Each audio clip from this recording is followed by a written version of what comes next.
Directly এনেকুৱা ক'তো নাই যে চাৰ্জশ্বিট এখন ছ'চিয়েল মিডিয়াত আপলোড কৰি দিলেই যে তাতে এইটো এটা ক্ৰিমিনেল অফেন্স হ'ব। যেতিয়া কেছটো হৈছিল কৈছিলে যে এফআইআৰখন যি ধৰণে এখন পাব্লিক ডকুমেণ্ট, চাৰ্জশ্বিটখনো এখন পাব্লিক ডকুমেণ্ট হিচাপে গণ্য কৰিব লাগে। সুপ্ৰিম কোৰ্টে তেতিয়া ক'লে যে চাৰ্জশ্বিটখন is not a public document, বা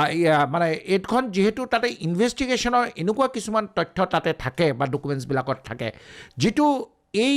ষ্টেক হোল্ডাৰ, এই কেছটোত যেনেকৈ জুবিনৰ কেছত আছামীসকলো হ'ব পাৰে বা ভিক্টিম যেনেকৈ গৰিমা মেডাম হ'ব পাৰে বা যিসকল প্ৰচিকিউশ্যন আছে, তাৰ যদি মেটেৰিয়েলবিলাক ৰাজহুৱা কৰি দিয়া হয় তেতিয়াহ'লে গোটেই ন্যায় প্ৰক্ৰিয়াত এটা ব্যাঘাত জন্মিব পাৰে বা it may cause prejudice to any of the parties. আজি ধৰক ভিক্টিমৰ ফেমিলি বিষয়ে ধৰক তাতে কিছুমান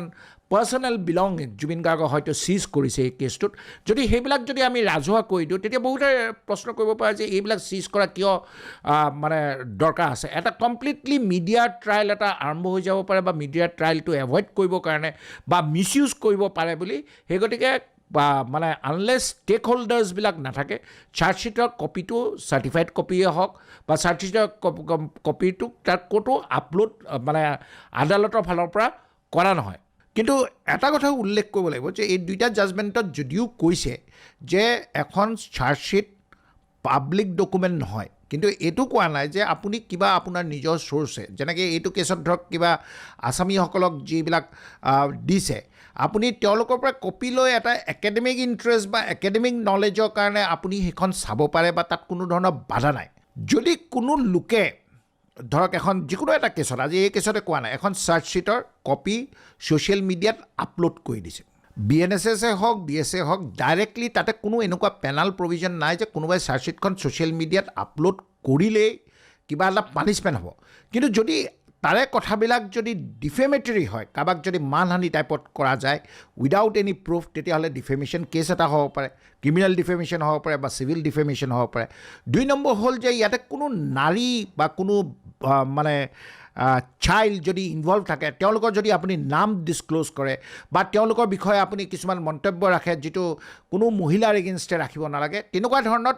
বেলেগ আইনৰ প্ৰভিজন আছে। কিন্তু ডাইৰেক্টলি এনেকুৱা ক'তো নাই যে চাৰ্জশ্বিট এখন ছ'চিয়েল মিডিয়াত আপলোড কৰি দিলেই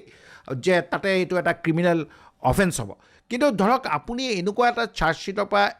টুকুৰাকৈ চিলেক্টিভ কিছুমান আপুনি ধৰক তথ্য তাৰ পৰা লৈছে আৰু এনেকুৱাকৈ প্ৰেজেণ্ট কৰিছে যে যিটো এটা ধৰক কমিউনেল ইনচাইটমেণ্ট হ'ব পাৰে বা এটা তাতে ল এণ্ড অৰ্ডাৰ চিটুৱেশ্যন প্ৰব্লেম হ'ব পাৰে, তেতিয়াহ'লে প্ৰিভেণ্টিভ ৱেজত তাৰে কিছুমান ছেকশ্যনছ আছে, CRP আগৰ IPC আৰু এতিয়া BNSত কিছুমান ছেকশ্যন আছে যাৰ দ্বাৰা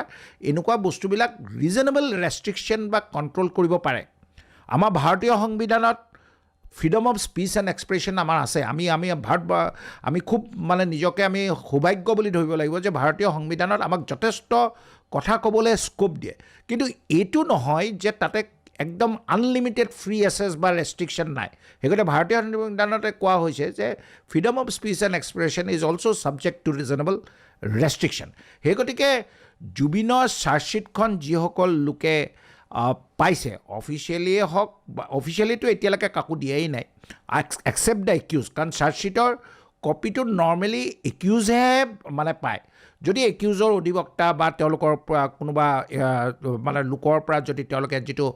মানে একিউজক দিয়া হৈছে তাৰ কপি পাইছে, আমি এটা বস্তুৱে তাতে লক্ষ্য ৰাখিব লাগে যে তাত কপি পেষ্ট কৰি যাতে আমি ছ'চিয়েল মিডিয়াত দিব এইকাৰণে নালাগে, ইয়াতে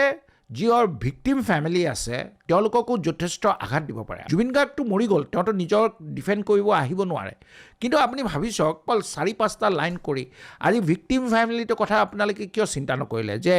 এগৰাকী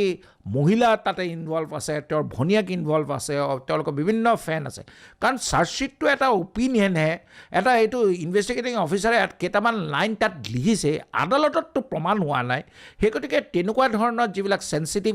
ইনফৰ্মেশ্যন আছে আমি সকলোৱে সেইবিলাক ডিছকাছ কৰিব নালাগে।